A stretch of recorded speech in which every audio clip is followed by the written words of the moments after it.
Да. Ой, не начинай, не начинай. Сука. Ну все, фейл.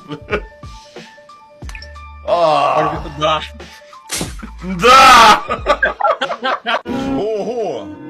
Ого! Ну вот я же говорил, что это шаермы на вокзале поел и посрать сходил. О. Да! Водка? Водка, какая водка, блин? Фотка, вторник, фотка. Вторник!